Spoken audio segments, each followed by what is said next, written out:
حضرت شیمہ تھی نا نبی پاک کی رضائی ہمشیرہ حضرت حلیمہ کی، تو ان کے سارا قبیلہ گرفتار ہو کے آیا تھا. وہ جب آئی ہیں نا نبی پاک کے پاس تو حضرت ابو ہریرہ سے کہنے لگی حضور کو جا کے بس کان میں کہہ دو کہ حلیمہ کی بیٹی آئی. حضرت ابو ہریرہ کہتے ہیں حضور اتنی تیزی سے اٹھے کہ نبی پاک کی چادر بھی منبر پہ رہ گئی. پھر حضور گھر لے گئے، فرمایا فاطمہ اور عائشہ کو بلاؤ، میری بہن آئی ہے. میرے محبوب کریم نے فرمایا تو اگر کہے گی نا تو میں تیرے لیے مدینے میں مکان بنا دوں گا، تو یہیں رہ جا. کہنے لگی نہیں محبوبہ واپس جانا. تو حضور سے کہنے لگی میرا سارا قبیلہ گرفتار ہے، اسے چھوڑ دیں. حضرت ابو ہریرہ کہتے ہیں ہر کام حضور نے مشورے سے کیا، پر جب بہن نے کہا نا چھوڑ دے، اور میں کوئی مشورہ نہیں، جیسے تو کہے گی ویسے ہی ہو جائے گا، جیسے تو کہے گی ویسے ہی ہو جائے گا، جس طرح تو چاہے گی. کون اشک شوئی کرے گا، کون بات سنے گا، کون دکھ کسی کے. پگلی بی بی پاگل عورت، دیکھے کبھی پاگلوں کو کوئی وقت دیتا؟ وہ پاگلوں کے پاس بیٹھا، میں بڑا مصروف آدمی ہوں، مجھے تو سیاںا بندہ ملنے آئے تو میں کہتا مختصر بات کرنا. ایک پگلی بی بی آئی پاگل، حضرت انس کہتے ہیں آ کے کھڑی کہنے یا رسول اللہ مجھے کام ہے. پاگل عورت. تو نبی کریم صلی اللہ تعالی علیہ وسلم نے کہا کیا کام ہے؟ تو اس کے محلے کے لوگ کھڑے ہو گئے، کہنے لگے حضور چھوڑیں گے تو دیوانی ہے، ایسی باتیں کرتی رہتی ہے. جناب انس بن مالک فرماتے ہیں حضور ناراض ہوئے، فرمایا تم سے بات کر رہی ہے کہ مجھ سے کر رہی ہے؟ کرنے تو باتیں، کیا بات ہے بتا. کہنے لگے حضور یہاں نہیں کرنی، میرے ساتھ آئے.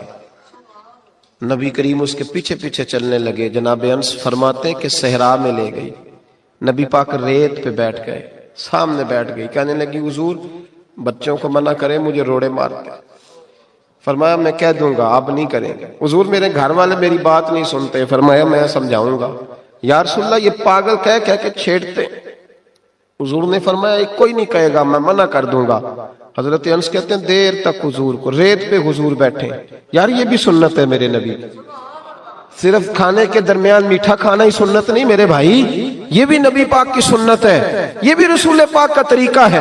نبی کریم نے دیر تک وقت دیا، دیر تک، کبھی ہستی کبھی رو دیتی.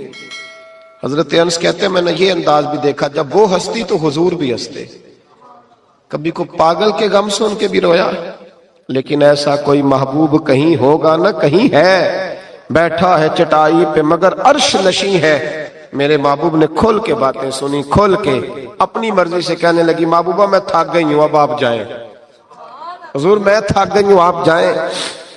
نبی کریم اٹھے اور اٹھ کے فرمایا کسی کا خیال نہ کرنا، جب تیرا دل کرے دوبارہ آ جاتا.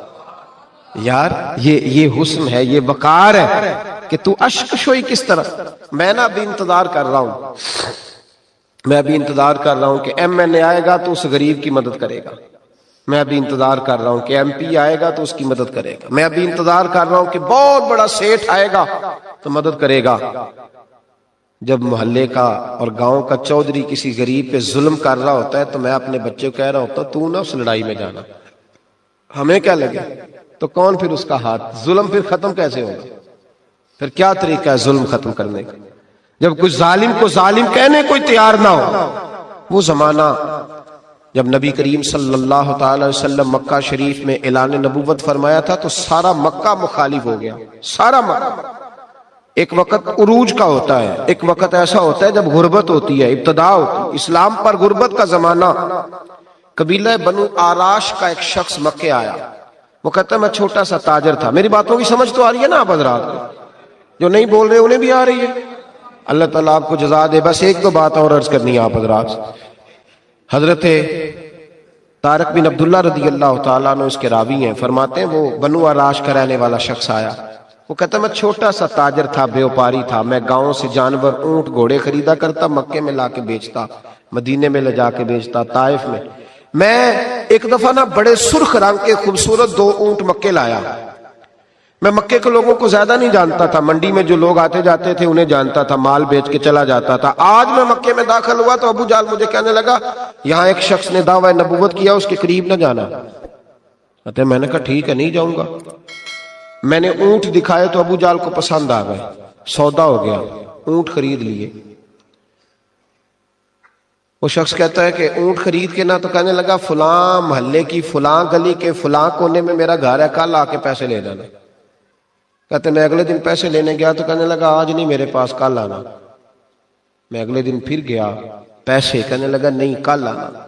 ہوٹل ہوتے نہیں تھے، مکے میں میرا رشتہ دار کوئی نہیں تھا، میں فٹ پاتھ پہ سوتا، جو چند کھجوریں اور سرکہ میرے پاس تھا وہ پہلے دن ہی ختم ہو گیا۔ انویسٹمنٹ بھی ساری وہیں لگی ہوئی تھی، گھر میں بچے بچیاں انتظار کر رہے تھے، میں بڑا مجبور ہوا، تھک گیا۔ تیسرے دن میں گیا تو میں نے کہا پیسے، کہنے لگا کل آنا۔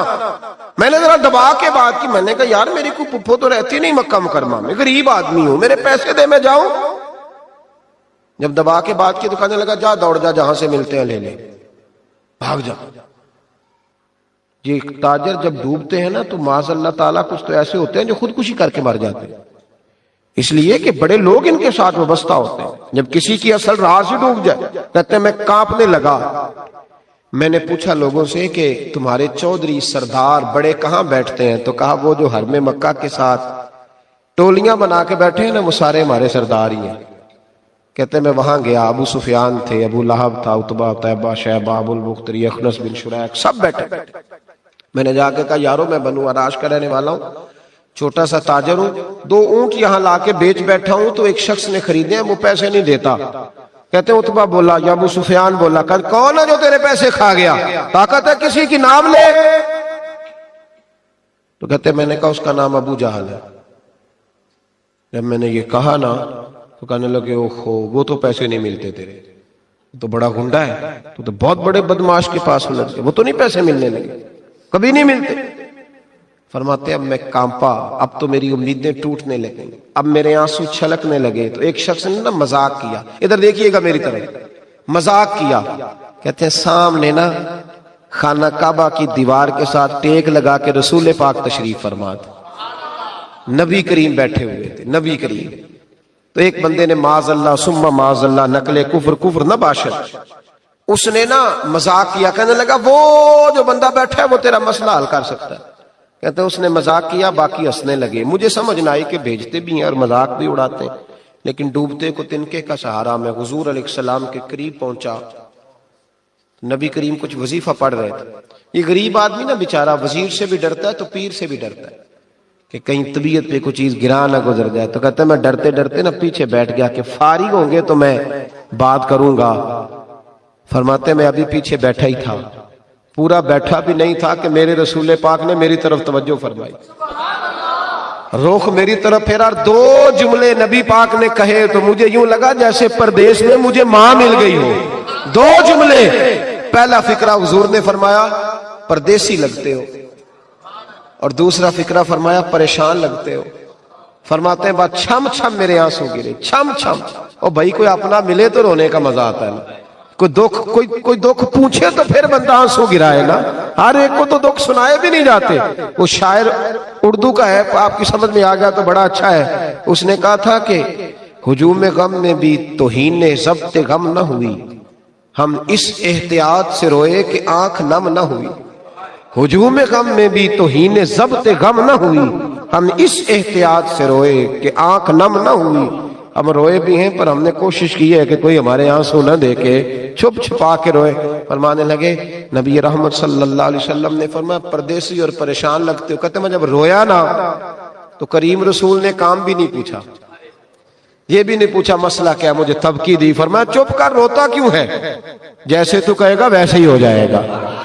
کیا کہا بریلی کے امام نے؟ فرمانے لگے غم زدوں کو رضا مجدہ دیجئے کہ ہے، جاؤ اعلان کر دو، غم زدوں کو رضا مجدہ دیجئے کہ ہے، بے کسوں کا سہارا ہمارا نہیں۔ نبی کریم نے فرمایا فکر نہ کر، جیسے تو کہے گا ہو جائے۔ کہتے حضور پہلے مجھے گھر لائے، سرکہ کھلایا، کھجوریں دی، دودھ پلایا، میں 2-3 دنوں کا بھوکا تھا، میں نے راج راج کے کھایا۔ کہتے ہیں جب میں سیر ہو گیا نا میری تسلی ہو گئی۔ اب حضور نے فرمایا بتا تیرا مسئلہ کیا ہے؟ سارا علاقہ کسی اور طرف ہے، شہر کسی اور طرف ہے، پر میرے نبی حق کے ساتھ ہے۔ حالات نہیں ہے اس وقت کہ حق کے ساتھ کھڑا ہوا جائے، پر حضور حق کے ساتھ ہے۔ میرے نبی کریم سید عالم صلی اللہ تعالی علیہ وآلہ وسلم نے فرمایا، کریم رسول فرمانے لگے کیا مسئلہ ہے؟ ابو جہل پیسے نہیں دیتا۔ فرمایا اس نے کیوں نہیں دینے، دے گا پیسے۔ کیوں نہیں دینے پیسے؟ دیکھ کچھ لوگ شرافت کو بزدلی سمجھتے ہیں. وہ ایک درویش تھا تو کسی نے سخت بات کر دی تو کہنے لگا میرے ساتھ سخت بات نہ کر, اٹ سٹ تے پکھڑا کوار گندل اسی اور بھی بوٹیاں جاننے ہیں. اٹ سٹ تے پکھڑا کوار گندل تے اسی. اور اس کا ترجمہ اقبال نے بھی کیا. اقبال کہنے لگے ہو ہلکا یارا تو بریشم کی طرح نرم, پر رزم حق و باطل ہو تو فولاد ہے مومن. رزم حق و باطل ہو تو اشداء علی الکفار رحماء بینہم, کافر پہ سخت اور آپس میں رحم دل. یہ اصول ہے مومن کا. نبی کریم نے فرمایا کیوں نہیں پیسے دینے؟ دے گا. ان الذین قالوا ربنا اللہ ثم استقاموا تتنزل علیہم الملائکہ, جو رب کا نام ماشاء اللہ. آگے بیان جاری ہے پیر اجمل رضا قادری صاحب کا, جزاک اللہ. نبی کریم علیہ السلام ساتھ چلے آہستہ آہستہ. اور بھائی کونسلر رکا بھی لکھ دے تو اس کی مہربانی. ویسے تو کونسلر کے دروازے پہ سویرے کو چلا جائے نا غریب آدمی, امیر آدمی پہ تو خیر پرچہ بھی ہو تو ایسا تو سب پوچھتے ہیں چوہدری صاحب درخواست آئی ہوتا کی کرنا ہے, تو غریب آدمی کو لے جاتے ہیں. تو وہ پھر جاتا ہے بیچارہ کونسلر صاحب کے پاس, چودھری صاحب کے پاس. تو پھر اندر سے پیغام آتا ہے کہ چودھری صاحب ٹوتھ پیسٹ کر رہے ہیں. پھر پیغام آتا ہے کہ بریڈ گرم ہو رہا ہے. پھر پتہ چلتا ہے کہ اب اخبار پڑھ رہے ہیں. وہ غریب باہر بیٹھا ہے. پھر باہر آ کے پوچھتے ہیں گاڑی کرا کے لائے ہو؟ وہاں کیسے جانا ہے؟ وارث شاہ مان کری نہ وارثاں دا, رب بے وارثا کر کے مار دائی. بے پروائی ویک سجن دی جتھے کسے دی پیش نہ جاوے, اونے تاجاں والے در در رولے, تاجاں والے در در رولے تے منگتے آ تخت بٹھاوے. او سجنا کسے نو کارا مل دائی, کوئی کعبے او خالی آوے, ڈر اس کی بے نیازی سے. اور بڑے بڑے حاجی نمازی, ناراض نہ ہونا میری بات, بڑے بڑے حاجی نمازی حق کی بات کرنی ہوتی ہے تو پیچھے ہٹ جاتے. ایک بابا بلے شاہ صاحب کی بات نہ کر دیں درمیان میں. بابا صاحب نے بڑا شکوہ کیا, کہنے لگے حج بھی کیتی جاندے ہو تے لہو بھی پیتی جاندے ہو, حج بھی کیتی جاندے ہو تے لہو بھی پیتی جاندے ہو, کھو کے مال یتیماں دا تے بھیج مسیتی جاندے ہو, پھٹ دلاں دے سیندے نہیں تے ٹوپیاں سیتی جاندے ہو, نفس تے چھری پھیر دے نہیں تے دمبے کیتی جاندے ہو. آپ سب دوستوں سے گزارش ہے کہ ہمارے چینل کو سبسکرائب کریں اور گھنٹی والے نشان کو دبائیں. اللہ پاک آپ سب دوستوں کو اپنی حفظ و امان میں رکھے. ماشاء اللہ.